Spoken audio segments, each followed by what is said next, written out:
our participants. And now let's begin with our last session of today. The most valuable and distinguished speaker of the day, Dr. Vijay Karthi, Joint Director, Social and Behavioral Change and Antimicrobial Resistance in Food Safety and Standard Authority of India, Government of India. He has the 26 years of the research and teaching experience in the fields of science. He has handled 6 research projects and guided 12 MSc, M.Pharma and the PhD students. He is a board member and expert in 10 international national affiliated. Earlier, he served as a veterinarian in CSIR Institute, Genomics and Integrative Biology, and as assistant professor in the Academy of Scientific and Innovative Research. Thank you so much, sir, for joining us here. And sir is going to speak on the topic experimental designs. Okay. Sir, if I'm audible, then you can take the charge of this session and continue with the next. Thank you so much. Yeah, you are audible. Thank you very much, Dr. Mayak. And also, I would like to thank Dr. Neil Schiller and the Dean of your study school, Dr. Puspa, as well as Dr. Saini sir, for giving the opportunity. And today we are going to discuss clinical experimental design and sample size calculation and how do you report animal research. And this animal experimental design also include the sample size calculation and reporting of cell culture study. So this may be very useful for those who are doing pharmacy as well as the life science courses. So how do you make the group? Just to tell you, there are 4 groups usually we give for any experiment. And the first group is control group. In control, we give no treatment. And the second group is positive control group. In that positive control group, we try to mimic a disease. Suppose if we are researching on asthma, we have that control group, positive control, where we have asthma but no treatment. The next group is the vehicle control.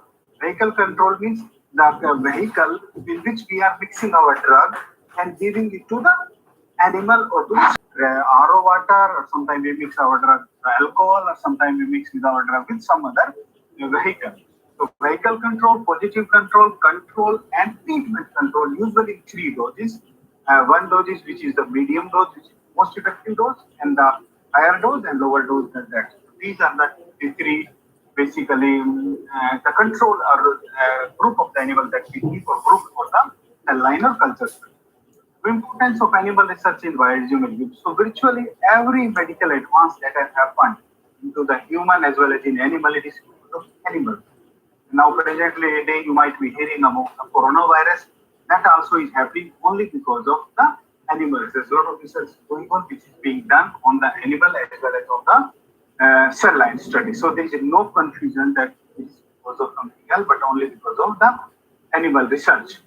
People are saying that research is not very successful and there is a lot of failure. And they say the failure is even up to the 83%. And that's why we have not a lot of ethics and welfare concern when you are using animal, but not in the cell line. Why are we concerned about doing so much of welfare for our lab animal when we cannot do welfare of those animals like farm animals which are on the street? Though we are consuming 300 times more fish each year than the animal each year, and the household care is probably 5 million of animal per week, more than the animal used in medical research per year. And the consumption of chicken in a year is more than the total number of animals used in biomedical research since past 2 centuries. So why are we concerned so much about animal experiment? The question is that whatever we do for animal research, basically it's not for the animal, but we are doing for ourselves. It is because of this reason that if we will not do animal research correctly, this is what is going to happen. You might have heard the very humanized monoclonal antibody for B-cell chronic lymphocytic leukemia and for rheumatoid arthritis. This was tested in mice, rat and cynomolgus macaque, and a dose which was 500 times smaller than the dose which was used in animal. But even if the dose was 500 times less, there were nearly 6 volunteers which died immediately and they had a life-threatening condition. And what was the problem? In pitfall and difficulties in PGN1412 case, that the stimulation of CD28 receptor in memory T cell caused organ infiltration and activation. And why this was not predicted into animals? because mice and rats present less number of T cells than the humans. That is one of the reason. And macaw, which are our monkeys, the CD4 T cells lose expression of CD28 when differentiation, but not human CD4 T cells. So this is the very basic reason which was the different from animal to the human, and it's because of this reason we could not find out this in the animal research. So it's very important that we take care of animal welfare and issues related to animal model selection. We are going to discuss one by one. Usually, what we do that we use commonly whatever the animal that is available. We start to use the same number of animals rather than finding the correct model like mice and rat, which is very suitable for that disease. We don't do that, and we just say, oh, we have the Vista rat and we have the Ragdolly rat, and we have this cell line and that cell line which is originated from the cancer, and cell line which is originated from animal, and which is okay. We should take care that there is a difference at nucleic acid level, protein level, phospholipid level, cell level, tissue level, organism level, population and environment.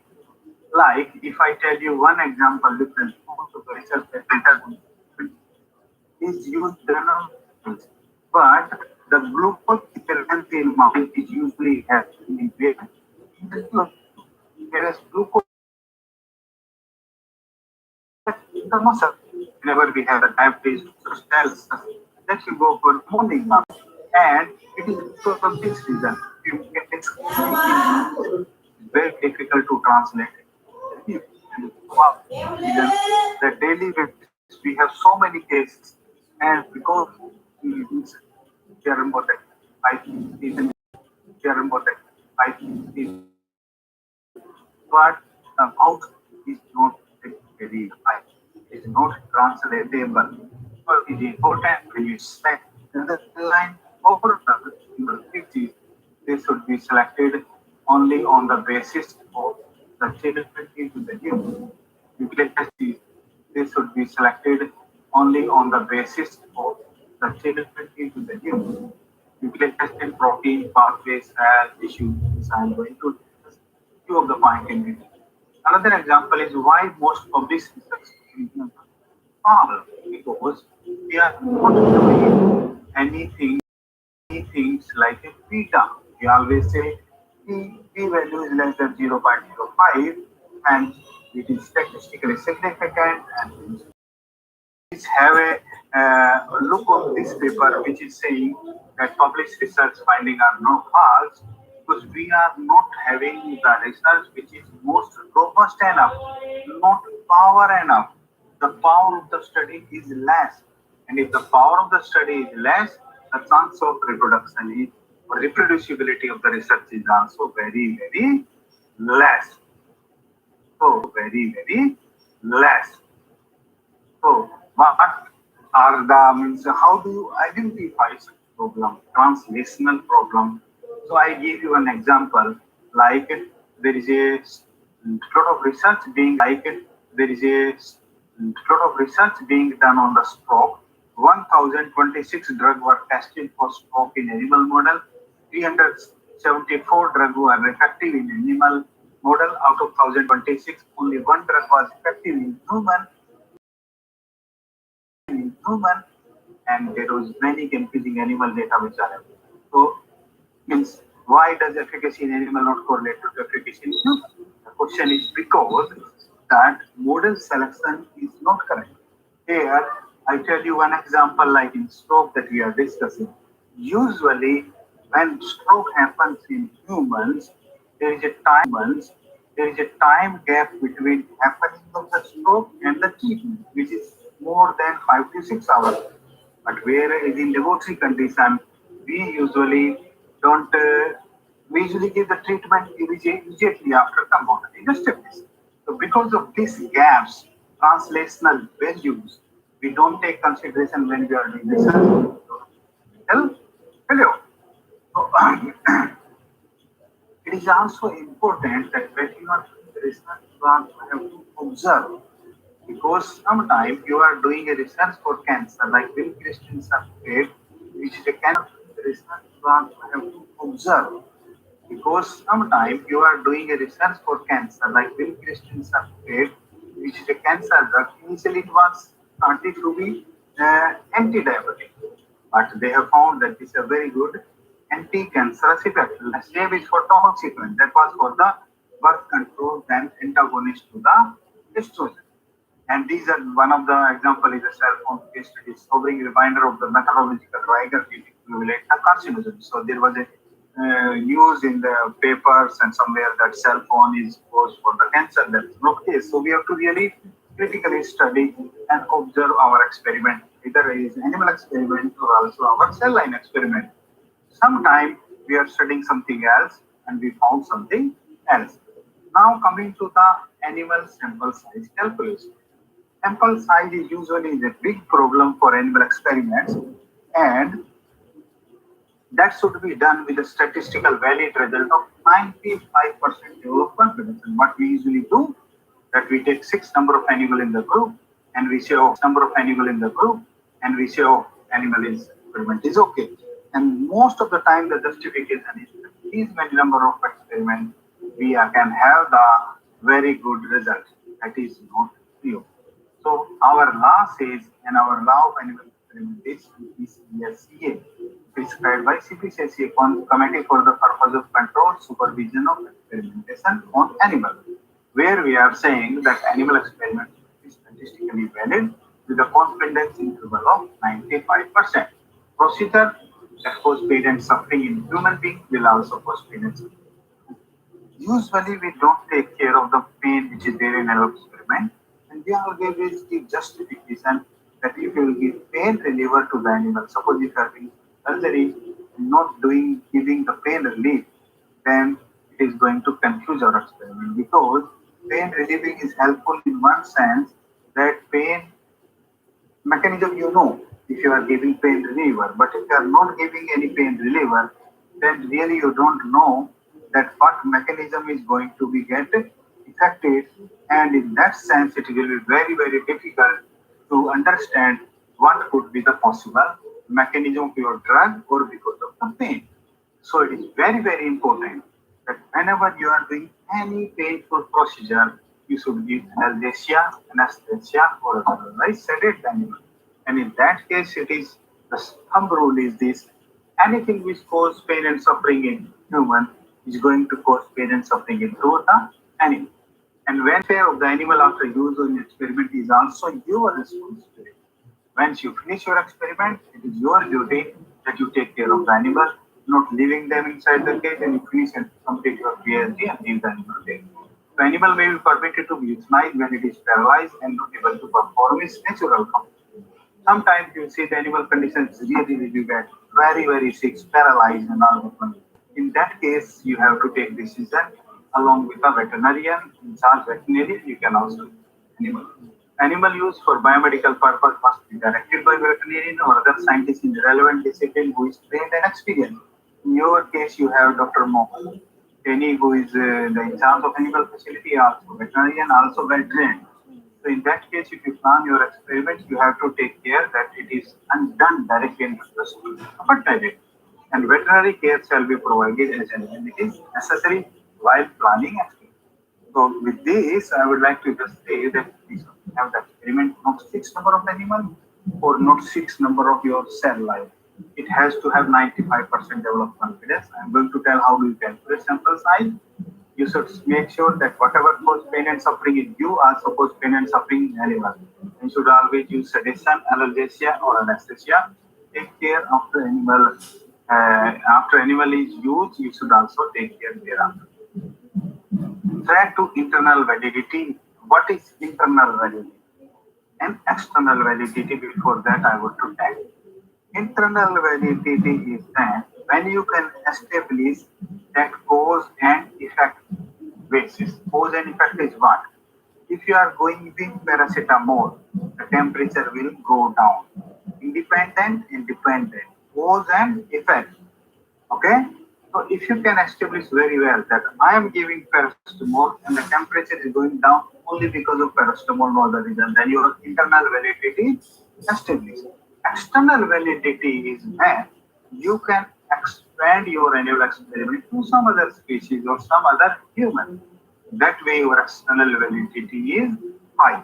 So again, I want to emphasize internal validity. Then when you can establish your cause and effect. Suppose if you are giving some cancer drug and cancer incidence and cancer size is going down, it means your internal validity is okay. But if your cancer is going down, not because of your drug, but because of some other treatment, some feed, some bedding, some water, or because of the natural immunity of the animal, then internal validity is not good. But if you can establish cause and effect ratio, internal validity is good. And what are the problem with internal validity is the selection bias. Selection bias means you choose your animal as per your requirement. No, you cannot choose. You have to randomize. So randomization means you have to use Excel sheet, and in the Excel sheet there is a randomization program. You allocate the animal as per the randomization. Also the performance bias, allocation concealment. One means you don't really know whom you are going to allocate the treatment and whom you are going to give the control, whom we are going to give the vehicle control, you are not aware. If you really know that I have given this group of animals some treatment, you are going to observe the performance high. Detection bias. You should also don't know when you are doing experiment outcome that you don't really know and you have to detect it blindly. Attrition bias is reporting of recruited an animal which are still in between. Some of the animal are dying in between, so you have to take care of them. You have to say, okay, out of 10 animals, few animals died, like 1 or 2, and so internal validity is when you can establish cause and effect. So internal validity is when you can establish cause and effect, and you have to address internal validity issues by randomization, law confusion concealment, blinding, outcome assessment, and also reporting of some animals are dead. Coming to the external and construct validity. External validity, I told you, and you can say your experiment, if it is done on mouse, can also applicable to human. The external applicability refers to the ability to generalize the finding to the different pressure, setting, and times. And construct validity is like visualize the finding to the different pressure, setting, and times. And construct validity is like etiology refer to the adequate representation of theoretical construct in disease modeling. This may be threatened where only specific characteristics of complex disease are modeled. Sometimes diseases are also very complex in origin. So it's very difficult to tell, okay, my model is exactly, my mouse model is exactly the disease. So in that way, you have to establish, okay, I'm looking to this part of the disease, and this part of disease also similar into this mice.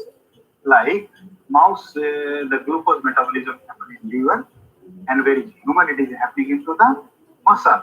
But I'm looking to the aspect which is other than this, some indication or some signaling which is common into mouse and also common into the humans. That is called as construct validity, and you have to specify. Face validity, phenomenological and pathophysiological similarity of the disease. When the diseases are same into human as well as into the animal experiment. And predictive validity is the response to medication. Whether the response to medication is same in human and also same into the mouse. You have to wait, and in this case, if the response is not known, then you have to have the control group, positive control group, vehicle control group, you have to compare with them. So, value of animal experiment is depending on the validity. Intrinsic and extrinsic value. Intrinsic value is something what animal like, is like what humans like. Nowadays, we all are being, by COVID outbreak, we are being locked down to house. Nobody likes that. So our intrinsic value is not good.